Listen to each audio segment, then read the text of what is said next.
설교에 앞서서 여러분들에게 그림 한 편을 좀 보여드리도록 하겠습니다. 이 그림은요, 라파엘로라는 그런 화가가 그린 그림입니다. 이 그림의 제목은 이집트로 팔려가는 요셉이라는 제목의 그림입니다. 이 그림에 잘 보시면 왼쪽에 있는 사람들이 상인들이고요, 오른쪽에 있는 사람들이 형들과 요셉입니다. 여러분들이 잘 보이실지는 모르겠지만 상인들의 얼굴을 보면 비교적 아주 밝은 색입니다. 그들은 신발도 신었고 옷도요 색이 있습니다. 그리고 햇빛으로부터 온몸을 가리고 있습니다. 반면에 요셉의 형들은 어떻습니까? 피부가 구릿빛이에요. 양털을 허리춤에 묶고 있습니다. 신발도 신지 않고 있는 모습입니다. 그리고 형들은 상인들로부터 돈을 받고 있고요. 요셉은 어떻게 하고 있습니까? 요셉이 보이세요? 네, 요셉은 울고 또 울다가 탈진한 상태로 보여집니다. 그리고 채색 옷이 반쯤 벗겨져 있습니다. 구덩이에 던져진 요셉은 형들에게 살려달라고 애원을 합니다. 물론 오늘 본문에는 자세한 내용이 기록되어 있지 않지만 요셉의 형들이 자신들이 한 일을 회상하면서 자책할 때 그 당시 요셉이 어떤 반응을 보였는지를 말을 해주고 있습니다. 우리가 창세기 42장 21절 말씀을 같이 한번 읽어보도록 하겠습니다. 같이 읽겠습니다. 시작. 그들이 서로 말하되 우리가 아우의 일로 말미암아 범죄하였도다. 그가 우리에게 애걸할 때에 그의 듣지 아니하였으므로 이 괴로움이 우리에게 임하도다.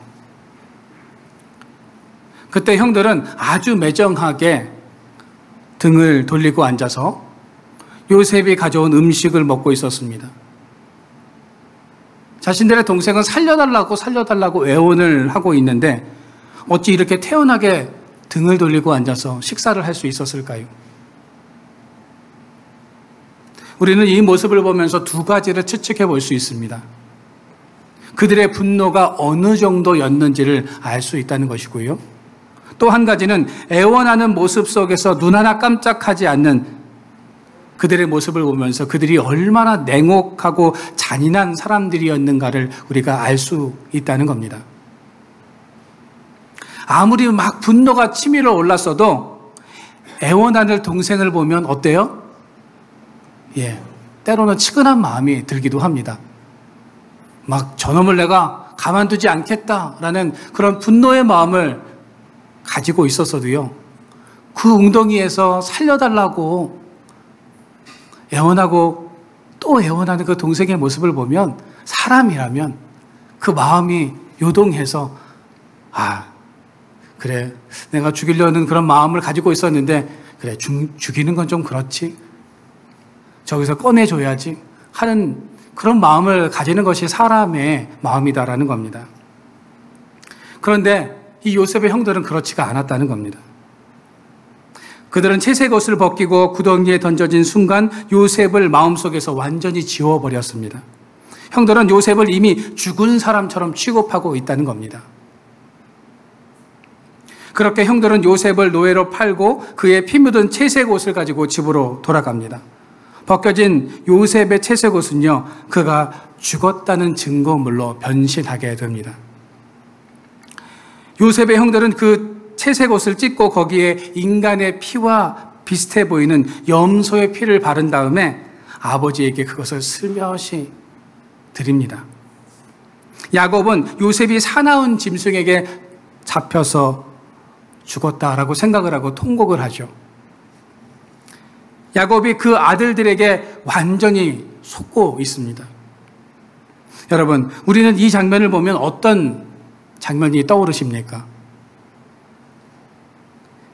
야곱이 아버지였던 이삭을 속였던 일이 생각이 아마 날 것입니다. 이삭은 야곱이 입었던 에서의 옷에 속았고 야곱은 요셉에 찢겨진 채색 옷에 지금 속고 있다는 거죠. 창세기 37장 32절입니다. 우리가 같이 한번 말씀을 읽어보도록 하겠습니다. 우리가 이것을 발견하였으니 아버지의 아들의 옷인가 보소서 하매. 여러분, 요셉의 형들이 지금 피 묻은 옷을 내밀면서 어떤 말을 하고 있습니까? 아버지의 아들이라는 그런 표현을 사용하고 있습니다.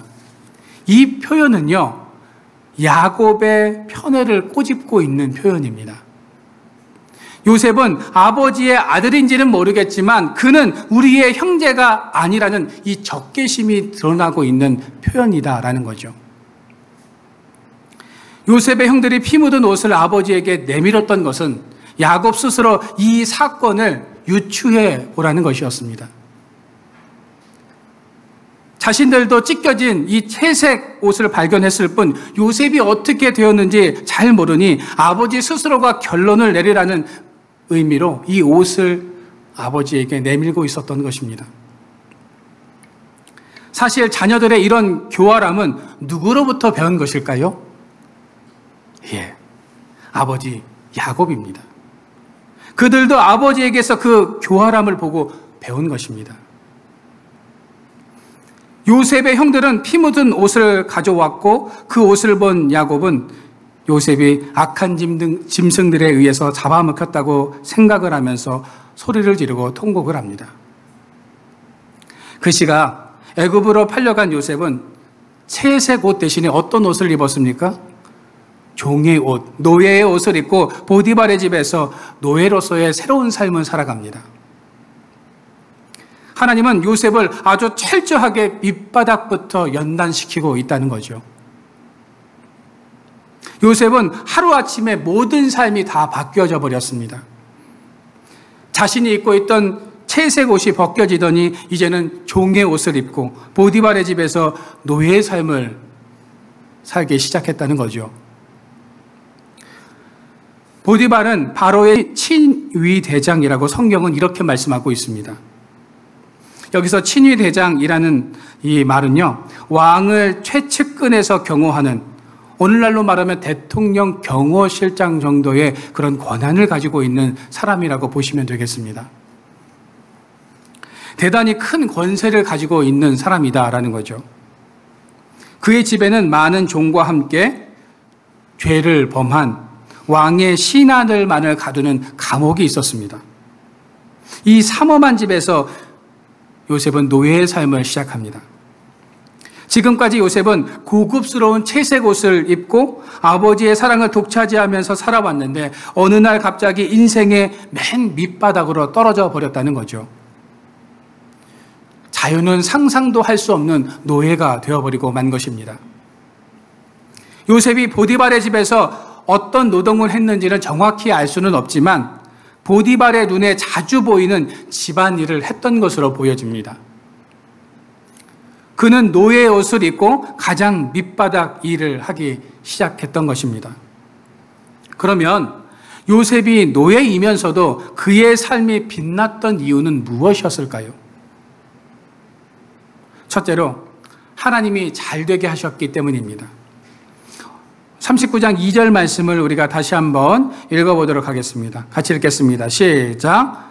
여호와께서 요셉과 함께 하심으로 그가 형통한 자가 되어 그의 주인 애굽 사람의 집에 있으니, 오늘 본문 2절 말씀에 보시면 하나님께서 요셉과 함께 하셨다고 말씀하고 있습니다.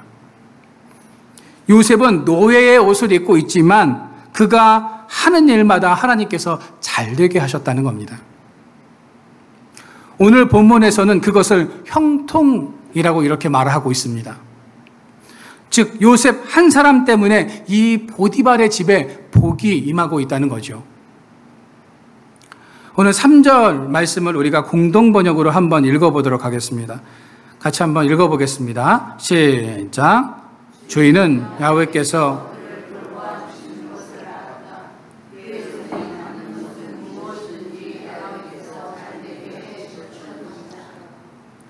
보디발은 요셉에게 이런저런 일을 다 시켜보았는데 그가 손대는 것마다 다 잘 되는 겁니다.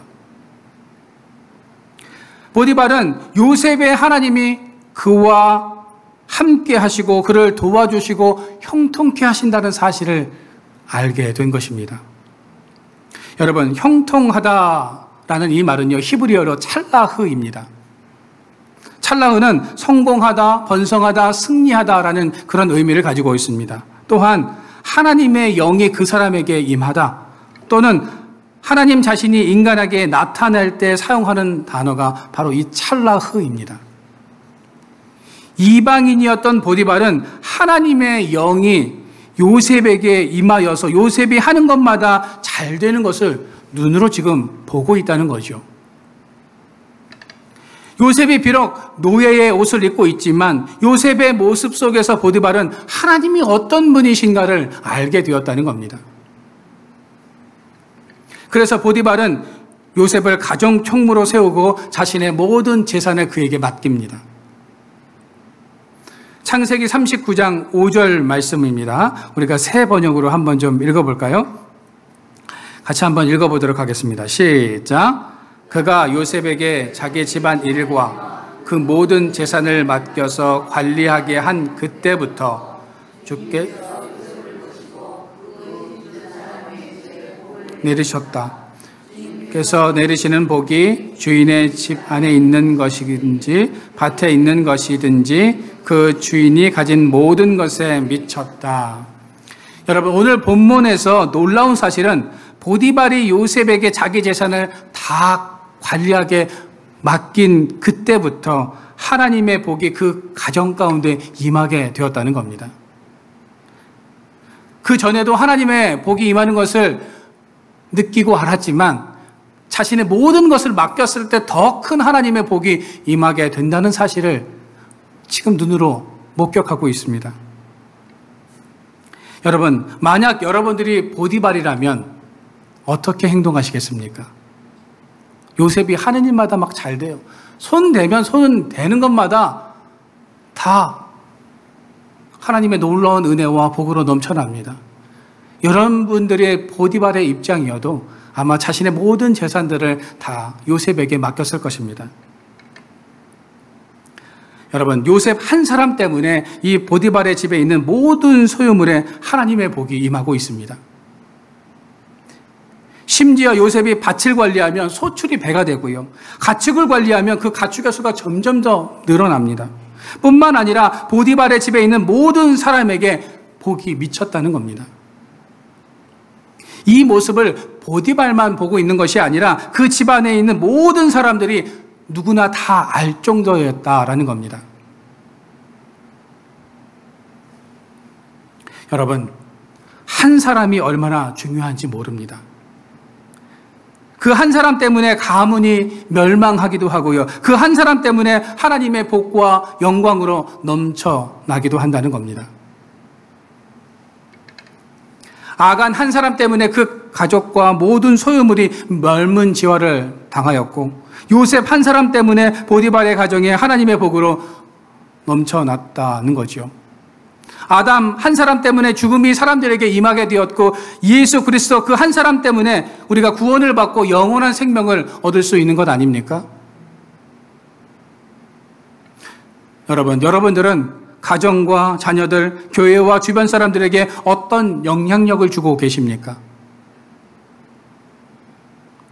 나 때문에 우리의 가정과 회사와 교회가 잘 되고 있습니까? 아니면 나로 인해서 그것이 점점 쇠약해져 가고 있습니까?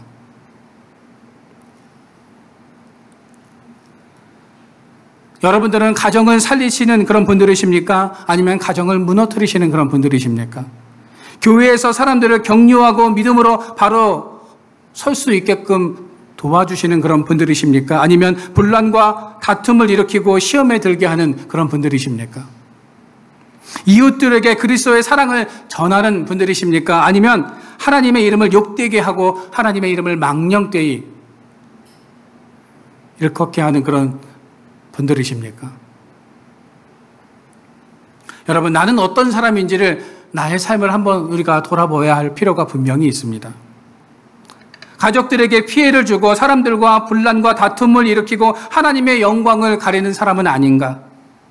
내 안에서 하나님께서 주신 복의 향기가 풍겨나고 그 그리스도의 향기가 내 안에서 풍겨나는 그런 사람인가?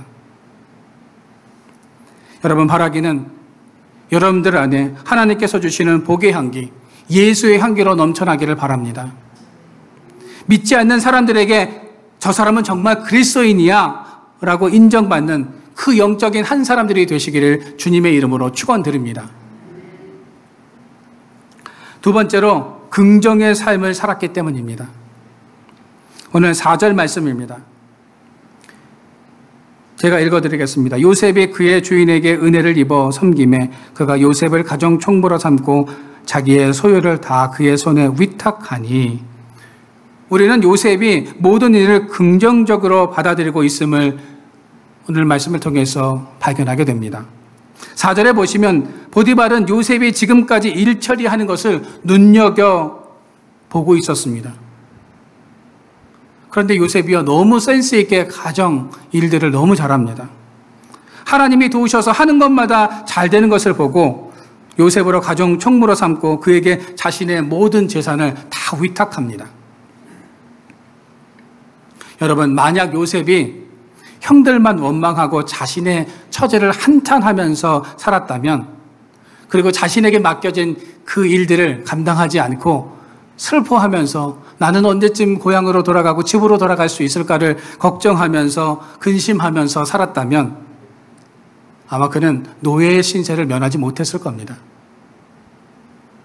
요셉은 보디발의 집에서 노예의 옷을 입고 있었지만 낙심하거나 불평하지 않고 자신의 일에 지금 충실한 삶을 살아내고 있다는 겁니다. 그는 지금의 상황을 긍정적인 눈으로 보고 보디발의 가정 총무로서의 일을 최선을 다하고 있습니다. 제가 국어사전에서 긍정이라는 단어를 찾아보니까 이렇게 정의하고 있었어요.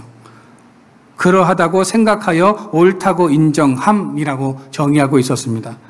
사물의 존재 방식을 있는 그대로 승인하는 것이라고 이렇게 되어 있었습니다. 다시 말해서 긍정이라는 말은요, 매사를 좋게 여기는 것만이 아니라 상황이 어떠하든지 그것을 수용하고 인정한다라는 그런 뜻을 가지고 있다는 겁니다. 불행한 일을 만났을 때 부정한 상황이 전개되더라도 그것을 인정하고 그 상황을 긍정적으로 바라보려고 하는 것, 이것이 바로 긍정이다라는 거죠. 그런데요, 우리는 흔히 긍정을 잘못 이해할 때가 있습니다. 모든 거 다 잘 될 거야. 걱정하지 마. 이것을 우리는 긍정이라고 생각을 하지만 그것은 진정한 긍정이 아니라는 겁니다. 도리어 이런 생각은 현실을 부정하고 싶고 피하고 싶어서 하는 말과 행동일 수도 있다는 겁니다. 진짜 긍정은 상황이 어떠하든지 그것을 수용하고 인정하는 것입니다. 그 상황을 받아들이는 것이다라는 거죠. 여러분, 스톡데일 패러독스라는 그런 개념을 알고 계십니까? 이 말은요, 제임스 본드 스톡데일이라는 미 해군 장교의 이름에서 따온 개념입니다. 그는 베트남 전쟁에서 포로로 잡혀서 8년 동안 포로 생활을 했습니다. 매우 혹독한 이 포로 생활을 했을 뿐만 아니라 아주 가혹할 정도로 힘든 그런 감옥 생활과 고문을 당해야 했습니다. 당시 토굴이나 지하 감옥에서 먹지도 못한 채 고문을 당하다가 죽은 포로들이 참 많았고요. 살아남은 이들도 뼈만 앙상하고 제대로 걷지 못하는 사람들이 대부분이었습니다. 그런데 이 스톡데일 중령은 그곳에서 8년 동안 포로 생활을 했고 그 고문 속에서도 정상적인 모습으로 풀려났습니다. 그가 베트남 포로에서 풀려나자 많은 사람들이 그에게 어떻게 그런 혹독한 상황 속에서도 살아남을 수 있었는지, 이렇게 멀쩡할 수 있는지를 질문을 했습니다. 그러자 그가 이런 말을 합니다. 막연한 희망을 품고 기대하던 사람들은 모두 죽었고 그 상황을 인정하고 수용했던 사람들, 저같이 하루하루를 잘 견딘 사람들은 끝까지 살아남을 수 있었습니다. 라는 그런 말을 했습니다. 이번 크리스마스가 되면 우리는 분명히 풀려날 거야. 이번 부활절이 되면 우리는 분명히 고향으로 다시 돌아갈 수 있을 거야. 이런 막연한 희망을 품고 있었던 사람들은 그 날이 지나면 또 아무런 변화가 없자 그들은 실망하고 시름시름 앓다가 죽고 말았다는 겁니다. 그러나 스톡데일은요, 막연한 희망에 기대하지 않고 하루하루를 그 현실을 직시하고 받아들이면서 그 지하 감옥에서 운동을 하고 체력을 기르는 데 집중했다고 합니다. 스톡데일은 막연한 희망이 아닌 긍정적인 시각으로 오늘을 버텨냈다라는 거죠. 매사를 좋게 긍정적으로 생각하는 것은 나쁜 것이 아닙니다. 하지만 막연한 희망을 가지고 현실을 왜곡해서는 안 된다는 겁니다. 참된 긍정이란 현실을 현실로 인정하면서 지금 내가 무엇을 해야 할지를 고민하면서 그 일을 해가는 삶이 바로 긍정적인 삶이다라는 것입니다. 여러분, 우리의 믿음도 동일합니다. 지금 당장 현실을 인정하지 못하고 막연한 희망을 기대하면서 살아가다 보면 우리들도 넘어진다는 거죠. 그렇게 넘어진 성도들이 참 많았다는 겁니다. 그 막연한 희망이 왜곡된 믿음을 만들어냈고 결국 하나님을 떠나게 만들었다라는 겁니다.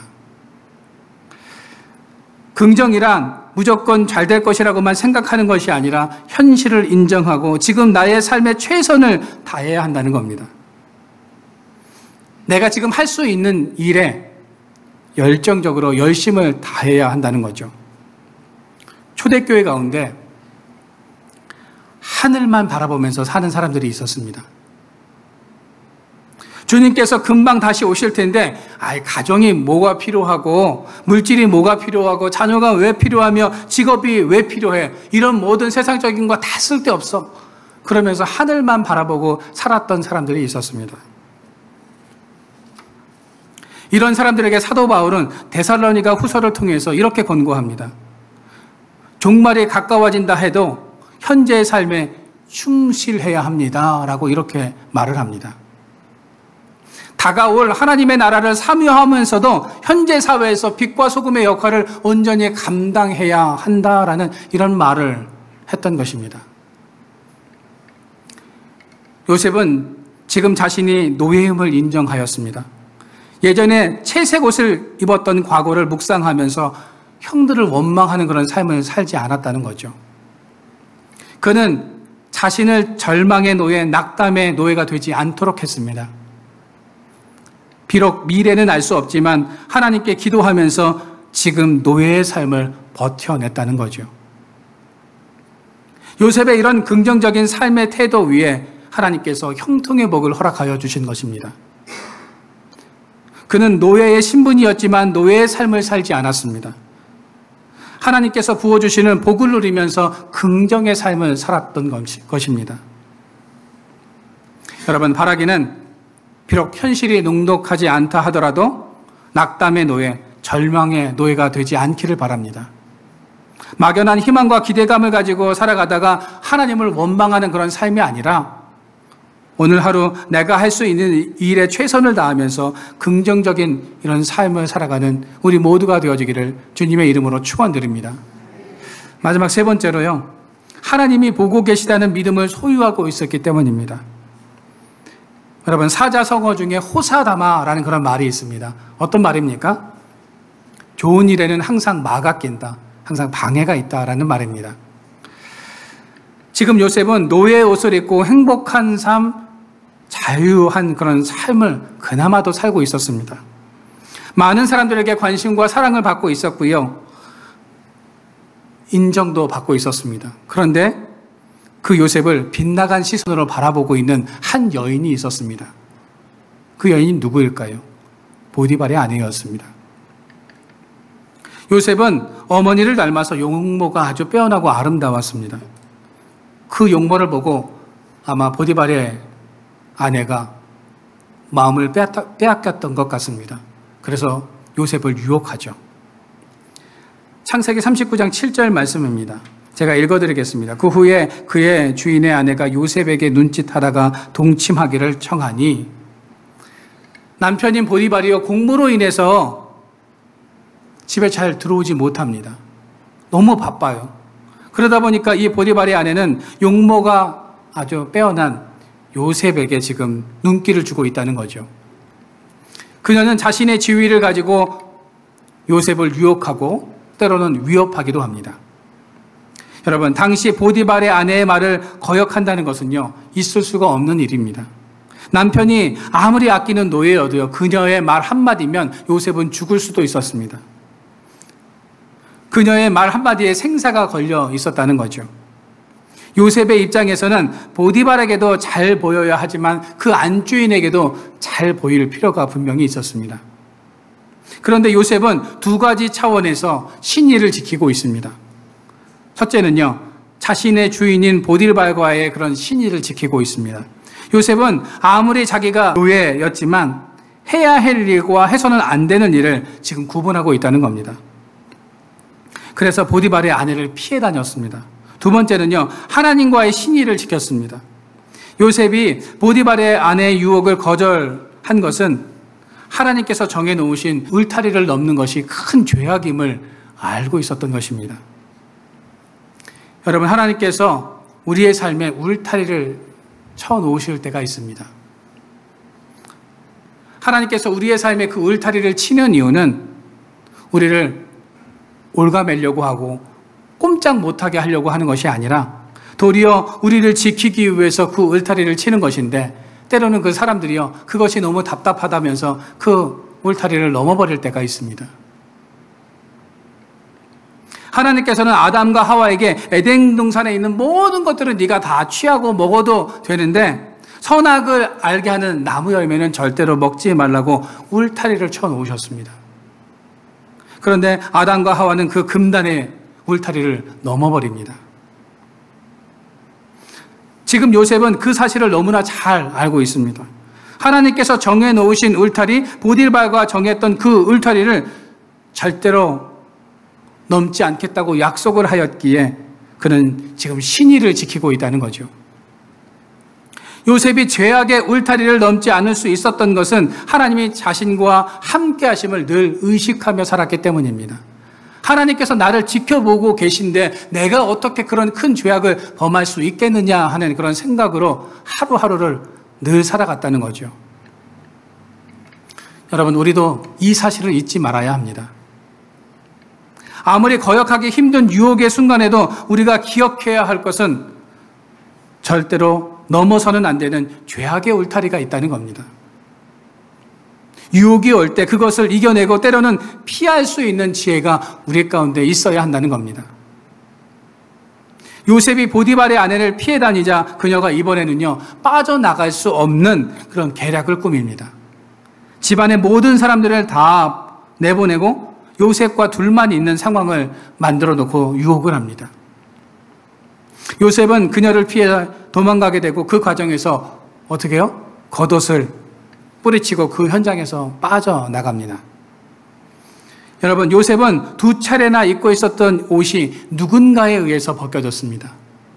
처음에는 누군가에 의해서 이 채색 옷이 벗겨졌습니까? 형들에 의해서 이 채색 옷이 벗겨졌습니다. 두 번째는요, 보디발의 아내에 의해서 지금 입고 있었던 그 겉옷이 벗겨졌다라는 겁니다. 그런데 요셉은 매번 옷이 벗겨질 때마다 자신이 가졌던 신분이 무너지는 역경을 경험하게 됩니다. 그렇죠? 채색 옷이 벗겨지면서 노예가 되었고요. 종의 옷이 벗겨지면서 죄수의 옷을 입게 되었다는 겁니다. 그리고 빼앗긴 겉옷은요, 그때마다 증거물이 됩니다. 채색 옷은 요셉이 짐승에게 물려 죽었다는 증거물로 야곱에게 제시되고요. 오늘 본문에는 보디발의 아내를 겁탈하려 했다는 증거물로 보디발에게 제시되고 있다는 겁니다. 이처럼 요셉은 옷이 벗겨질 때마다 고난과 어려움을 겪게 됩니다. 그리고 결국 요셉은 왕의 신하들을 가두는 감옥에서 이제는 죄수의 옷을 입고 그곳에서 살 수밖에 없게 된 것입니다. 여러분, 우리는 여기서 한 가지 생각해 보아야 할 것이 있습니다. 그것은 누가 진정한 노예인가라는 것입니다. 요셉은 신분적으로 노예였죠. 그러나 그는 마음적으로, 신앙적으로는요, 자유로운 사람이었습니다. 신의와 믿음을 가지고 있었던 사람이었습니다. 그러나 보디발의 아내는 가장 자유로운 여인처럼 보이지만 실상은 정욕의 노예였다는 겁니다. 애굽이라는 나라에서 그녀는 가장 부유하고 부러울 것이 없는 여인이었지만 그녀는 성적인 욕망의 포로가 되어 있었다는 겁니다. 여러분들은 지금 무엇에 사로잡혀서 살아가고 계십니까? 어떤 것에 포로가 되어서 노예로 살아가고 계시느냐 하는 겁니다. 사람마다 다 다를 수 있습니다. 어떤 분들은요, 물질일 수 있고요. 어떤 분들은 일이나 회사일 수 있습니다. 또 어떤 분들은 한잔하는 이 술에 얽매여서 노예의 삶을, 그것에 붙들려서 노예의 삶을 살아가는 그런 사람들도 있습니다. 또 어떤 분들은 인간관계에 묶여서 노예처럼 살아가는 그런 분들도 계십니다. 여러분들은 지금 무엇에 묶여서 살아가고 계십니까? 여러분, 우리가 세상의 포로가 되고 노예가 되지 않기 위해서는 어떻게 해야 하는 것일까요? 오늘 본문 10절 말씀을 우리가 보도록 하겠습니다. 그 10절 말씀에 힌트가 있습니다. 우리가 같이 한번 10절 말씀을 읽어보도록 하겠습니다. 시작. 여인이 날마다 요셉에게 청하였으나 요셉이 듣지 아니하여 동침하지 아니할 뿐더러 함께 있지도 아니하니라. 요셉은 보디발의 아내의 말을 듣지도 않았고 함께 있지도 않았다라고 성경은 말씀하고 있습니다. 그녀를 피해 다녔다는 거죠. 왜 요셉이 그녀를 피해 다녔을까요? 눈으로 보면 어떻게 해요? 사람은 범죄하게 되어 있기 때문입니다. 사람은 눈으로 먼저 보고 범죄를 하게 된다는 거죠. 아담과 하와는 뱀의 유혹을 받아서 선악을 알게 하는 그 나무 열매를 먹게 되는, 처음에는 관심도 없고 잘 보지도 않았는데 뱀이 저거 먹으면 하나님처럼 돼. 그러니까 그때부터 딱 보니까요, 와, 특별해 보여요. 반짝반짝해 보여요. 그래서 먹은 거 아닙니까? 아간도 화려한 옷과 물질을 보고 그것을 취하게 됩니다. 삼손은 들릴라만 보다가 나실인으로서의 그런 사명을 저버리고 맙니다. 이처럼 사람은 무엇을 보느냐가 중요하다는 거죠. 그래서 우리는 요셉과 다니엘처럼 다윗처럼 하나님을 바라보아야 합니다. 우리가 세상을 바라보면 세상의 포로가 되고 노예의 삶을 살아갈 수밖에 없는 것입니다. 그러나 하나님만 바라보면 죄의 노예로 살지 않고 주 안에서 자유로운 삶을 살아갈 수 있게 되는 것입니다. 이제 바라기는 요셉처럼 하나님께서 주시는 복의 향기, 예수의 향기로 넘쳐나시기를 바랍니다. 막연한 희망과 기대감을 가지고 살다가 하나님을 원망하는 그런 삶이 아니라 오늘 하루 내가 할 수 있는 일에 최선을 다하면서 나를 도우실 하나님을 기대하는 삶을 살아가시기를 바랍니다. 세상의 포로가 되어서 노예가 되는 것이 아니라 하나님을 의식하고 하나님을 바라보는 삶을 통해서 형통의 복이 우리에게 임하는 이런 놀라운 은혜가 우리 가운데 있어지기를 주님의 이름으로 축원드립니다.